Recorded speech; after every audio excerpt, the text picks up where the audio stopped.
Well, dealing with the speculation of my reveal was interesting because in this day and age you have to keep quiet about certain things because you're part of the team and you want them to be able to deliver the result in the way they want to. And I think it's pretty exciting personally, the way that they do things, because it builds up the audience and the fans, and then the release is even more extra special. I think that's pretty cool.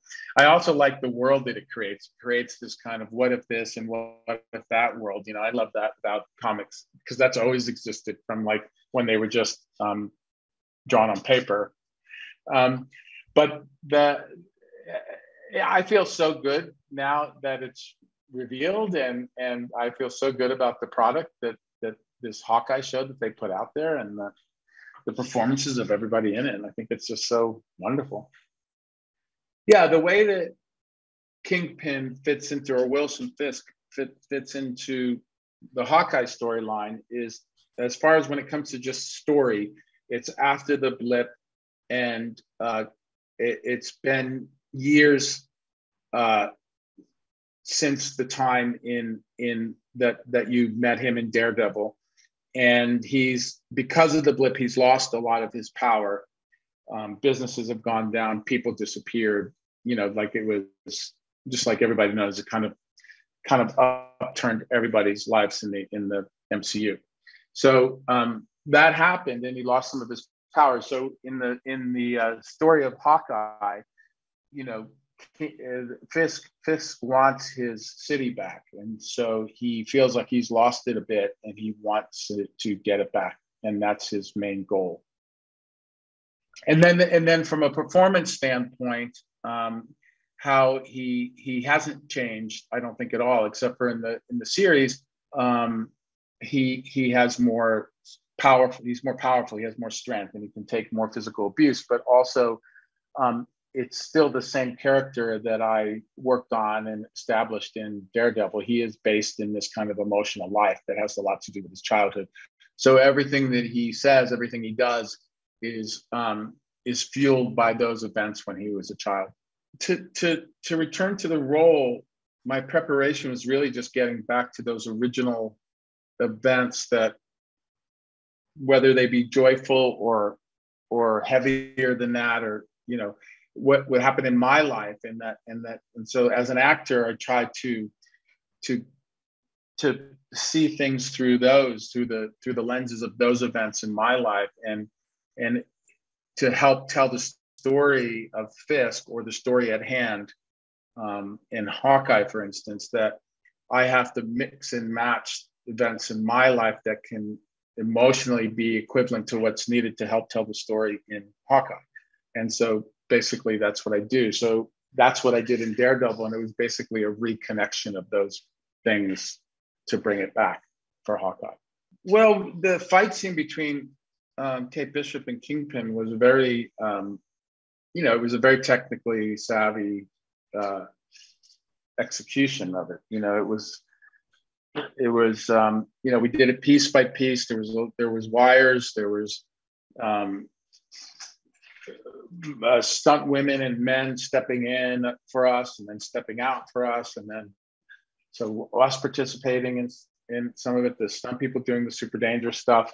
So it was piece by piece by piece, but it's amazing the job that these people do, because it's really constructed before you even get there, and you have a little bit of a contribution to it on the day when you're actually shooting about it, but all of the main bits of the fight are done by the stunt team and shot on video, not in costume really or anything, but in a very kind of particular way.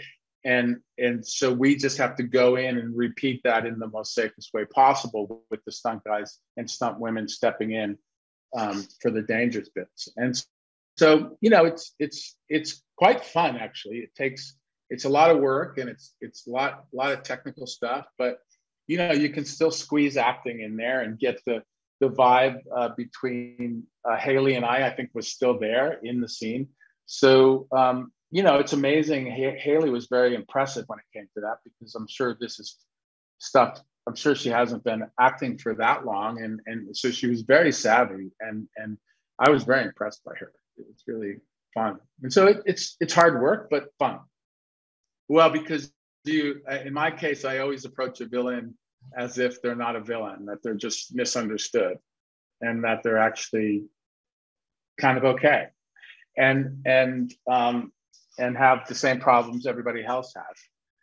And it's everybody else's opinion that makes them a villain, not their own. So that's the way I approach things. And that makes it more interesting from the get-go, because depending on what the villain is supposed to look like, or what kind of villain, quote unquote, they're supposed to be in the story, what kind of story it is, it helps, all that influences the outcome of my characters.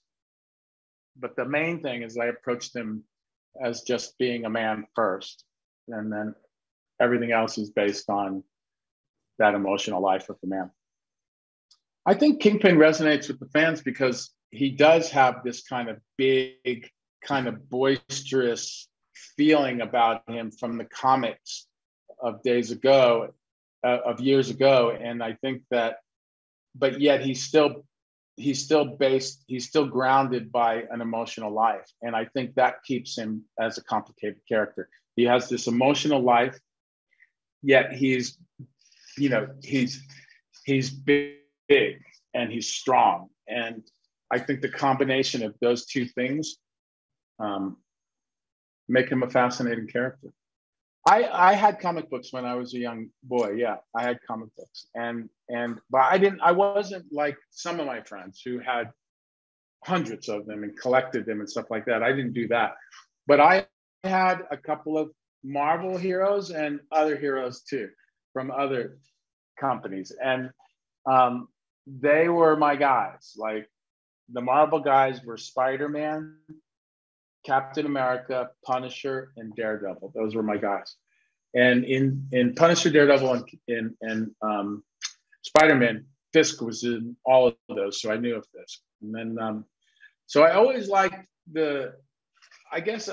Spider-Man and Captain America were my lighter, kind of not so dark superheroes, although their stories were quite intense.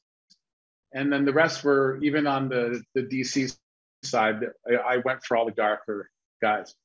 So it was so but I wasn't a collector. Well, I think it's the same way that everybody has a different taste in what they want as their entertainment, or what they read, or what they watch. And I think that I think similar to crime novels and regular science fiction or fantasy stuff, I think the comics and I think these movies have a lot to do with people, seeking adventure in their life, and these movies are adventures. And it's exciting to live through a character that is beyond yourself. And I think that's always the main attraction. I think early on, with Pulp Fiction writers back in the day, when they would write like crime noir kind of novels and stuff like that, and old Western novels and stuff, people were able to live vicariously through these darker, more scary, and more exciting lives. And I think it's the same thing that's happening today with all of Marvel's films in the MCU.